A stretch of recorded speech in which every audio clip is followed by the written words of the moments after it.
Nícar, Bíjar y Los Palacios, Barbate, Alhaurín el Grande, Adra, Isla Cristina y Sanlúcar. 8 de los 10 municipios más pobres del país son andaluces, y son estos 8. Linares, La Línea, Alcalá de Guadaira, Jerez, Granada, Dos Hermanas, Córdoba y Algeciras. También 8 de los 10 municipios con más tasa de paro del país son andaluces, y son estos 8. El Instituto Nacional de Estadística ha venido a recordarnos dónde estamos, en qué situación se encuentran Andalucía y los andaluces, quizá como un aviso a las puertas de una nueva cita con las urnas. Será el 19 de junio. Ese día volveremos a votar, 40 años después de la primera vez. Hablando en andaluz, el podcast que pone el acento en Andalucía. Los de la transición fueron unos años convulsos y la población andaluza expresó su voluntad de autogobierno reclamando la autonomía para Andalucía. No fue fácil conseguirla, pero en mayo de 1982 se hizo realidad. Esta semana, y cuando faltan 3 para unas autonómicas decisivas, se cumplen 40 años de aquellas primeras elecciones andaluzas. ¿Qué ha cambiado en todo este tiempo? Si es que algo ha cambiado. Hablamos de lo político, de lo económico, de lo social. ¿Cuáles eran las reivindicaciones entonces y cuáles son ahora?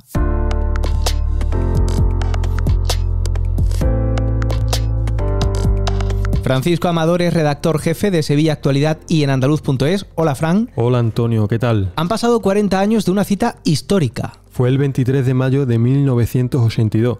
Cuando se celebraron las primeras elecciones al Parlamento de Andalucía. Según recogía el Estatuto de Autonomía, aprobado apenas unos meses antes, el Parlamento sería la institución de autogobierno de la Comunidad Autónoma de Andalucía, que representa al pueblo andaluz a través de los diputados y diputadas, que se repartirían además de la siguiente forma: 109 en total, siendo 8 por cada provincia, mientras que los otros 45 se distribuirían en proporción a su población. Todos ellos elegidos mediante sufragio universal, libre, igual, directo y secreto por la ciudadanía. ¿Qué partido fue el más votado en aquellas elecciones autonómicas? Pues el claro ganador fue el PSOE, con 66 escaños. Habían ido a votar 6 de cada 10 andaluces, y lo cierto es que estos resultados marcaron la tónica de posteriores convocatorias electorales. Eso sí, la formación socialista establecía aquí su techo en la comunidad, con una marca que además jamás ha vuelto a conseguir. ¿Cuántas candidaturas se formalizaron en aquel entonces? A las elecciones de mayo de 1982 concurrieron hasta 90 candidaturas y 1.252 candidatos titulares. La mayoría eran hombres, 8 de cada 10. Y quizás por eso, de los 109 diputados que formaron el primer Parlamento de Andalucía, 103 fueron hombres y tan solo 6 mujeres. Por cierto, los líderes fueron Rafael Escuredo, por el PSOE, Luis Uruñuela, por el Partido Socialista de Andalucía, Partido Andaluz, Luis Merino, por la UCD, Antonio Hernández Mancha, por Alianza Popular y Felipe Alcaraz, por el Partido Comunista. Y así las cosas, ¿cómo quedó el primer Parlamento? Pues el primer Parlamento de Andalucía arrojó una correlación de fuerza desequilibrada. El segundo partido, a mucha distancia del PSOE, fue Alianza Popular, que consiguió 17 parlamentarios. Le siguieron la UCD, con 15, el Partido Comunista de España, con 8, y el PCA-PA, que conseguía una representación de 3 parlamentarios. De esta forma, el socialista Rafael Escuredo era elegido presidente de la Junta de Andalucía, un cargo que ya ostentaba desde 1979 en calidad de presidente preautonómico. Llegar hasta aquí, hasta las primeras elecciones autonómicas en Andalucía, no fue nada fácil. No, desde luego. Hablabas antes de lo convulso que fueron los años de la transición. Fueron años de manifestaciones, como la del 4 de diciembre de 1977. Y es que para llegar hasta el 23 de mayo de 1982, antes, hubo que salir de forma masiva a las calles, como aquel 4D, construir un órgano preautonómico, firmar un pacto entre todos los partidos, el conocido como Pacto de Antequera, y hubo que celebrar un polémico y complicadísimo referéndum, el del 28 de febrero de 1980, ese en el que ya sabemos que el triunfo del sí fue abrumador, pero no suficiente, por las complejas condiciones pactadas entre la UCD y el PSOE, que obligaban a que más de la mitad, más uno de los votantes de cada una de las 8 provincias andaluzas, acudiesen a votar. Pues bien, aquella condición se alcanzó en todos los territorios para sorpresa de muchos, a excepción de Almería.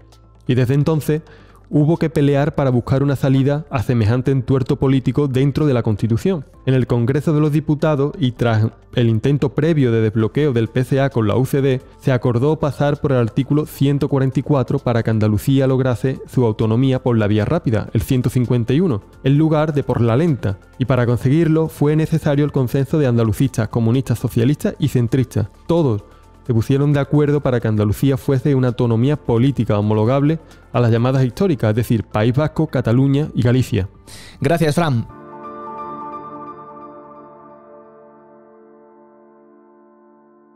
Un consenso que se añora y que hoy se antoja casi imposible. Se imaginan a todos los partidos políticos, a todos, poniéndose de acuerdo en algo. En 4 décadas parece lógico que existan cosas que hayan cambiado, pero otras quizá no tanto, si tenemos en cuenta la realidad que vivimos hoy en Andalucía. El contexto político, económico, cultural y social no es el mismo, pero hay retos de entonces que siguen vigentes aún hoy, promesas incumplidas que vuelven una y otra vez al presente como una tarea siempre pendiente.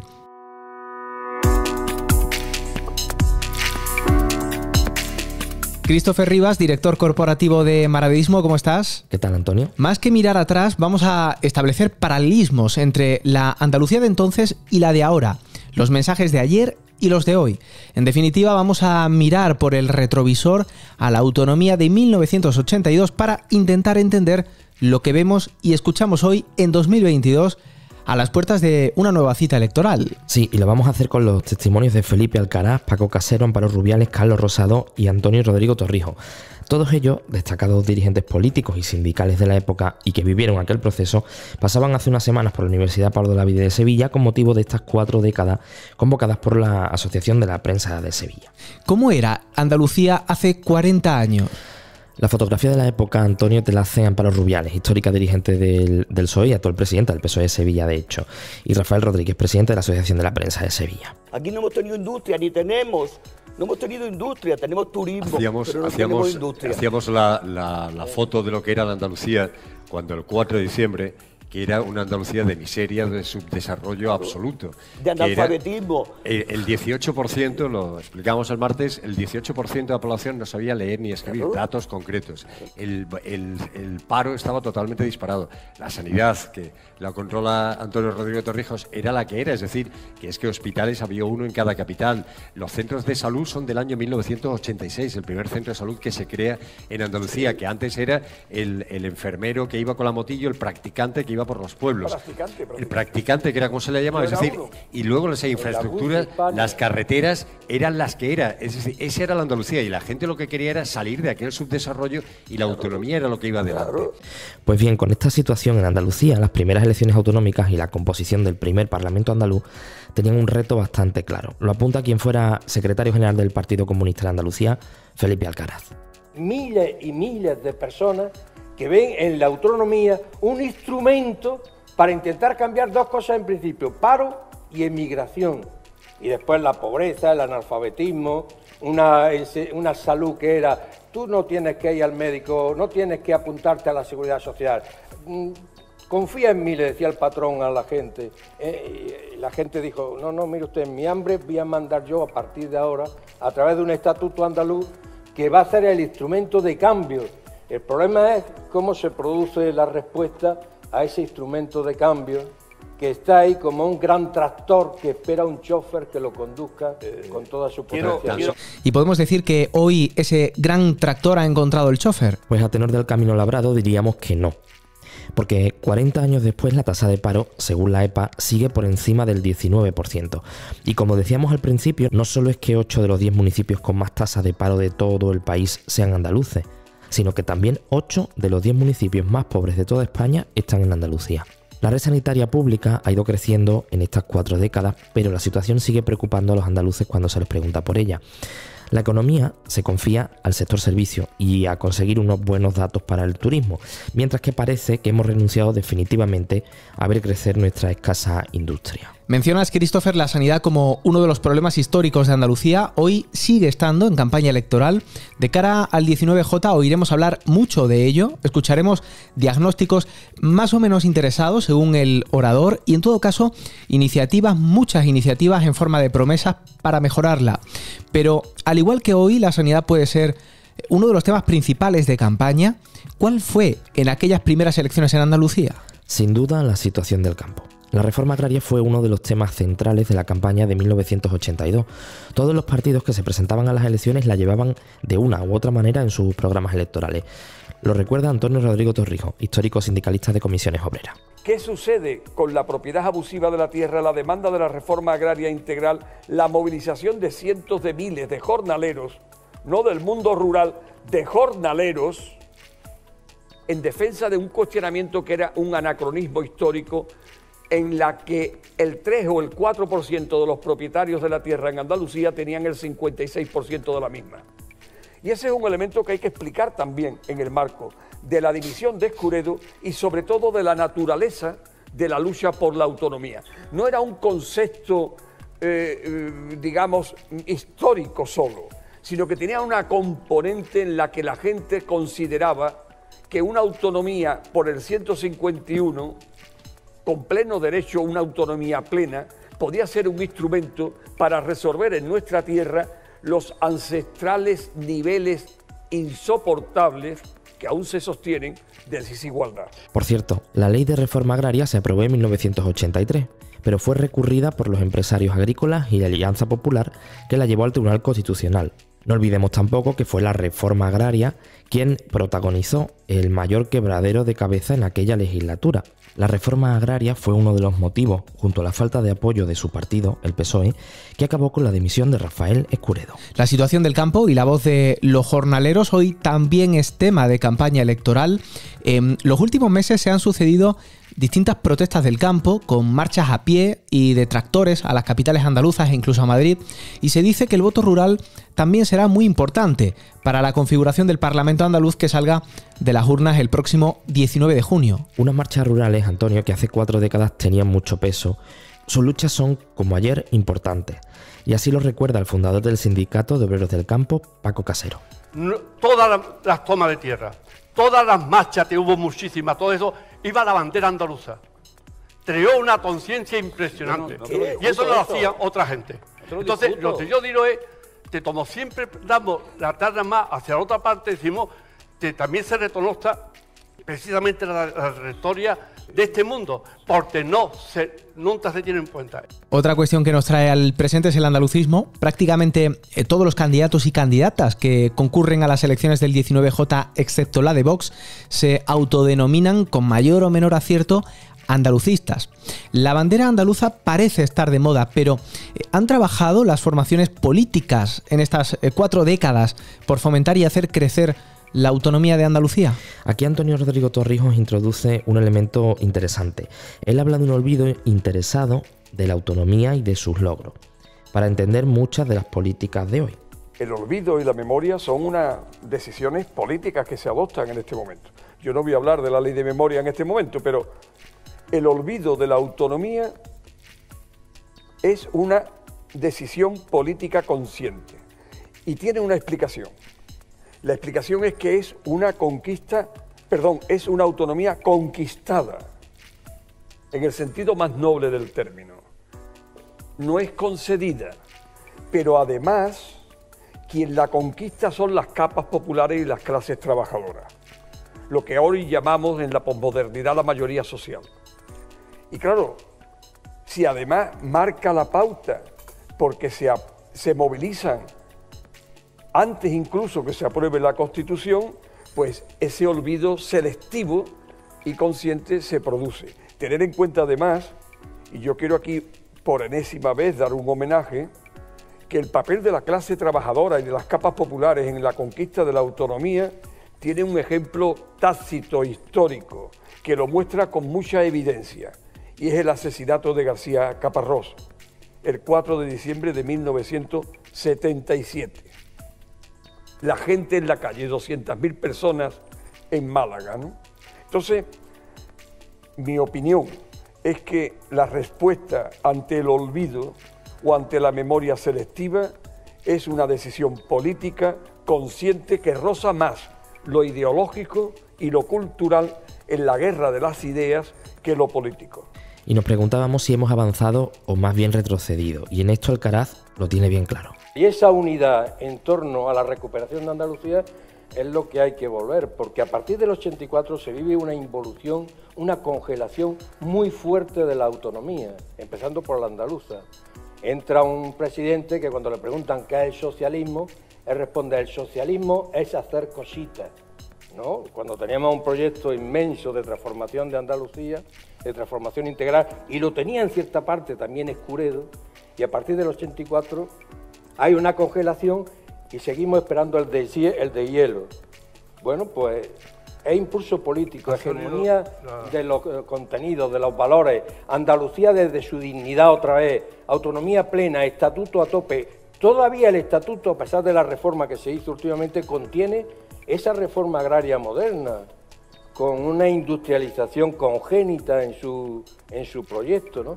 Esa es la salida de Andalucía, porque cuando decíamos y exagerábamos, es verdad, que la Unión Europea nos iba a convertir en una tierra de camareros, en cierto modo lo ha conseguido, Andalucía.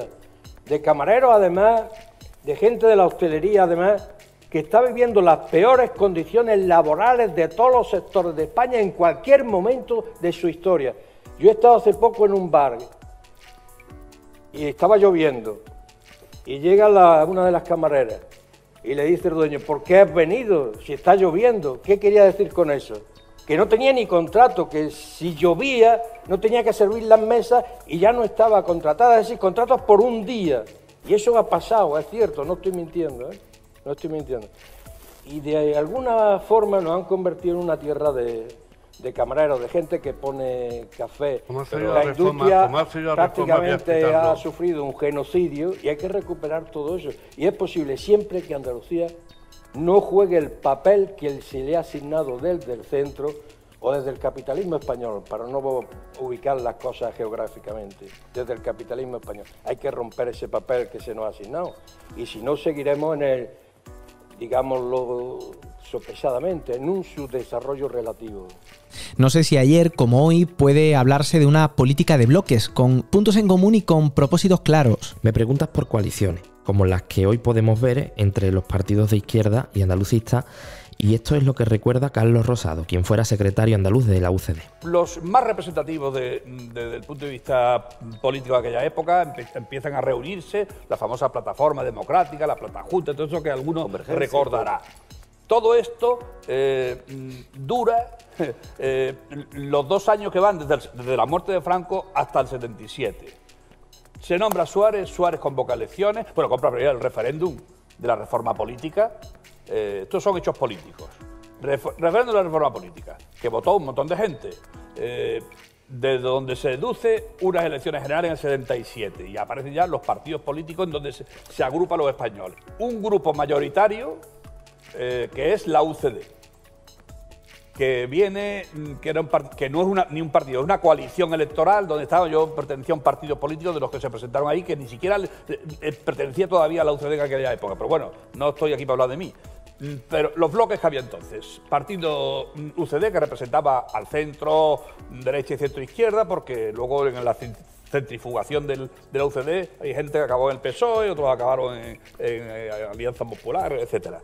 El segundo bloque, para sorpresa del Partido Comunista, es el Partido Socialista. Y luego, al de los grupos minoritarios, aparece la representación comunista con Santiago Carrillo al frente, partidos minoritarios, nacionalistas, etcétera, y también los 7 magníficos, que son los 7 ministros de Franco que representaban el residuo del franquismo. Reciclado, como puede representar ahora Vox, el mismo, se sentaban en un parlamento democrático en el que no creían, y un sistema en el que no creían. Por cierto, que si esta era la situación ante las primeras elecciones de Andalucía hace 40 años, hoy Rosado ve una situación crítica para la izquierda y para los movimientos sociales. ¿Qué le pasa a la izquierda? Una pregunta, ¿qué le pasa a la izquierda? ¿Qué le pasa a los movimientos sociales que están muchos de ellos desactivados? ¿Cuál es el mensaje que le traslada a la sociedad con los problemas actuales que estamos viviendo, desde la crisis del carburante hasta las contingentaciones de las explotaciones agrarias, etcétera? Efectivamente, hay motivos para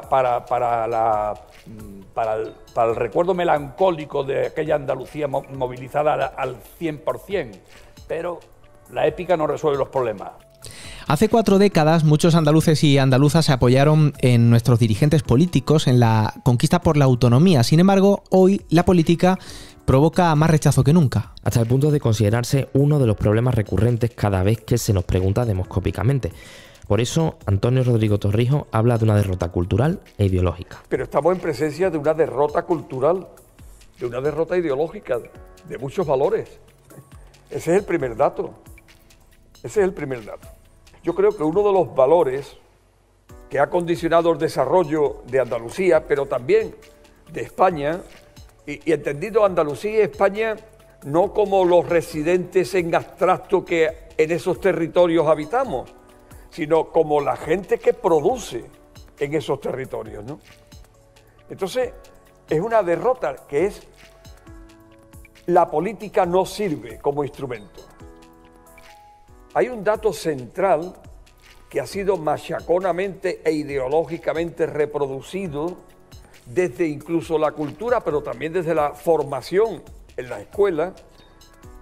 No digo nada ya de la más media, que es la cultura, la política no sirve para nada. Y han conseguido que lo que es la percepción de una agresión global, le llaman neoliberalismo, en mi opinión ni es nuevo ni es liberal, puedo parecer muy antiguo, es el capitalismo de siempre, en otro contexto histórico, ha conseguido fragmentar la respuesta. La agresión es global, pero la respuesta es fragmentada, es sectorializada. La política no vale, por tanto vamos a responderle que hay problemas en lo común. Si es la sanidad pública, son un problema de los sanitarios. Si es la educación pública o la dependencia, es un problema de los educadores, ¿no? Entonces, el primer elemento que hay que reflexionar desde el punto de vista, en mi opinión, para recuperar y galvanizar, es encontrar un nexo de unión sano, noble, no ese concepto peyorativo que ideológica y mediáticamente han logrado introducir de que la política es una cosa o un instrumento sucio.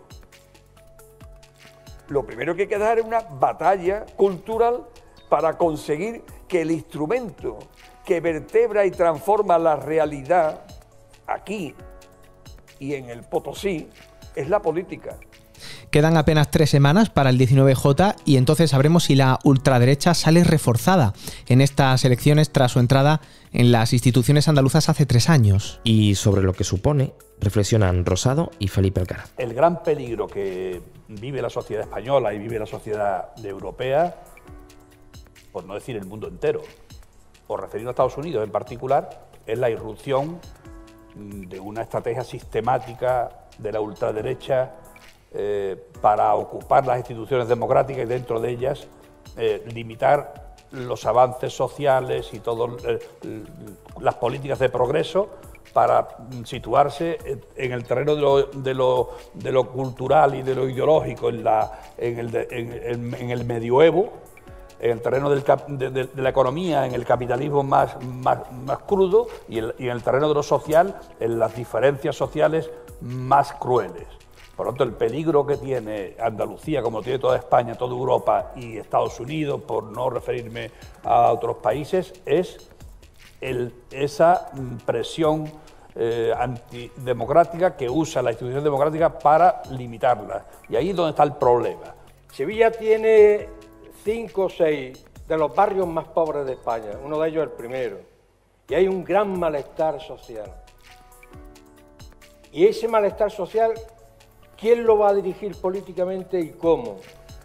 Me hablaron el otro día de uno de los polígonos de los barrios más pobres de Sevilla, que es de los más pobres de España y por lo tanto de los más pobres de Europa, que esa gente neofascista, neofranquista, ultraderechista, está entrando y es la que lleva a las viejecitas a comprar o le saca dinero, ayuda a sacar dinero de los cajeros y ha establecido un nexo sociológico con la gente para intentar capitalizar ese malestar.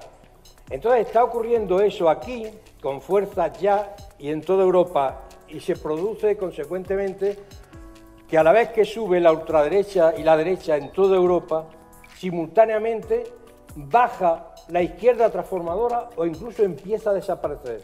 Solo quedamos 2 puntos donde se puede focalizar que no hemos desaparecido claramente, Portugal y España. En el resto de los sitios ese malestar no lo está capitalizando la izquierda, no tiene ese proyecto unitario, de frente amplio, de proyecto que lleve el malestar hacia la izquierda.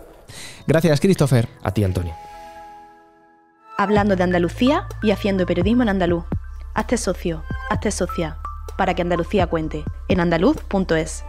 Aquel 23 de mayo de 1982, los andaluces acudimos a las urnas para elegir a nuestros representantes políticos en el primer Parlamento andaluz. Han pasado 40 años. Muchas cosas han cambiado, otras no tanto, pero la realidad es distinta y a punto de volver a renovar la Cámara Autonómica el próximo 19 de junio, conviene recordar de dónde venimos para saber con acierto hacia dónde vamos. Ese es nuestro objetivo esta semana. Por cierto, te recuerdo que si eres socio o socia o te registras, recibirás cada nuevo episodio en tu correo electrónico a través de nuestro boletín. Así podrás escucharlo con unas horas de antelación con respecto a otros lectores.